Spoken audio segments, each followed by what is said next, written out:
Alrighty, so for this week we're talking about this thing called the unit circle. We're going to figure out what that really means. I want you to think, obviously you know what the word circle is. I want you to think where the word unit might come into play with circles. So our goals for today, we're going to talk about these things called radians and how to convert from radians to degrees and vice versa. Then we're going to focus on this thing called the unit circle. We're going to fill it out. Then we're going to look for patterns, and we're going to see if we can become confident in filling it out. Now, if this were a normal class period or a normal time in our lives, we would spend more time filling out the unit circle. However, in this time, we're going to fill it out. We're going to, I'll have you discuss or think about patterns, but we're not going to practice filling it out over and over and over and over and over this time. In the past, we would have done that. You'll have to do that in trig pre-calc next year. I know that with Mr. Fay and me in trig pre-calc, we do focus on that. So we'll talk about that a little more in depth next year, probably. So far we've talked about angles in terms of degrees. That's pretty familiar. There's another way you can measure angles, and we call those radians. A radian is a unit of angle measure based on the arc length. So recall from the geometry that the arc is an unbroken part of the circle, so kind of like as you're just going around the circumference. Speaking of circumference, let's talk about that a little bit. If you were to draw, I'm going to draw another circle down here at the bottom. Oh, that's not my drawing tool. So here's a circle. That's not a circle, even with the perfect shape tool. There we go. So on this circle, I'm going to draw a radius here. And let's talk about the radius. And, well, instead of radius of r, we're going to do it a radius of 1. Now, thinking about what you know about the circumference of a circle, there's a couple different ways you can talk about it. Pi times d. Pi times the diameter. Or you can talk about it as 2 times pi times your radius. Your diameter is twice your radius, so you can do 2 times pi times your radius. Focusing on that second one especially, we got circumference equals 2 times pi, and our radius here is 1, which just means 2 pi. That's going to be a big part of what we're working on here. Anyways, going back to the sentences there, it says, if a central angle theta of a circle is radius r, then the measure of theta is defined as 1 radian. So this example here would have a length of 1 radian around that circumference. Let's dig a little deeper.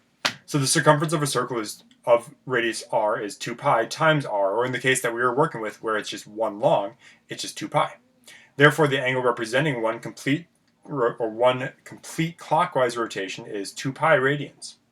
If you kind of use that fact, one full rotation is 2 pi radians, that's going to be equivalent to 360 degrees.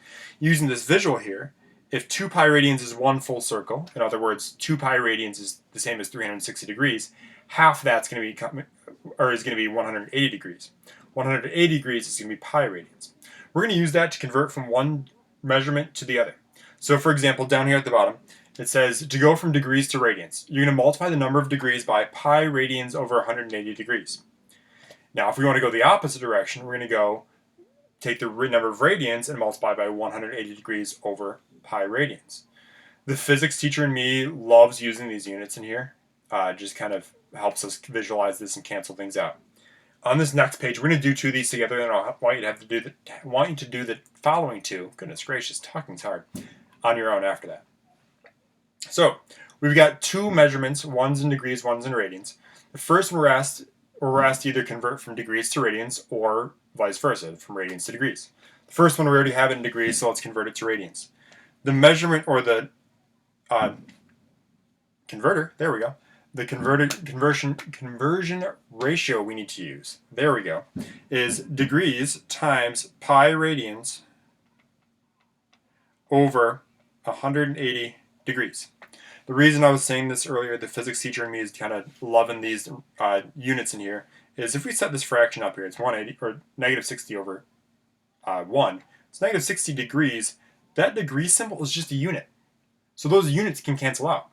So now, kind of putting this together, we end up with negative 60 times pi radians over 180. Again, we canceled out the unit of degrees. I'm going to zoom in on this a little bit. Now, also focusing on this a little bit more, we can reduce the 60 and the 180 to be 1 and 3. So up top now, it's negative 1 times pi radians, so we end up with just negative pi radians over 3. Cleaning that up a little bit, typically you'll see these written as negative pi over 3 radians. That's our final angle measure in radians.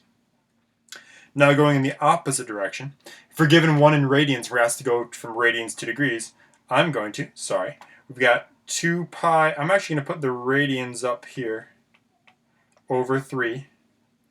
And we're going to multiply by that by the conversion factor, or the conversion ratio, of 180 degrees over pi radians. All right, going through this, canceling some things out. Again, units cancel out. The radians in the numerator, radians in the denominator cancel each other out. Also, another thing we can cancel out right away is the pi. Now, we could have just multiplied this all together and just canceled out the radians afterwards. Again, it doesn't matter if you multiply then reduce, or reduce then multiply, whichever order makes sense for you. Since right now I'm in the process of reducing then multiplying, I'm going to keep reducing. I've got a 3 in the denominator here and 180 in this numerator here. That can reduce to 1 and 60. You'll notice that degree symbol is still there. That's going to be part of our answer. So in our numerator, we just have 2 times 60 degrees. That's 120 degrees. In the denominator, we have 1 times, well, I guess technically that's a 1. So we end up with just 120 degrees over 1, or just 120 degrees. On the next page, I'd like you to try those two out on your own. Pause the video so you at least have these conversion factors here, the 180 over pi and the pi over 180. And give those two problems a shot. Okay, pretending that we all watched, or we all paused it, and we didn't just keep watching for Mr. Brasser to just keep going.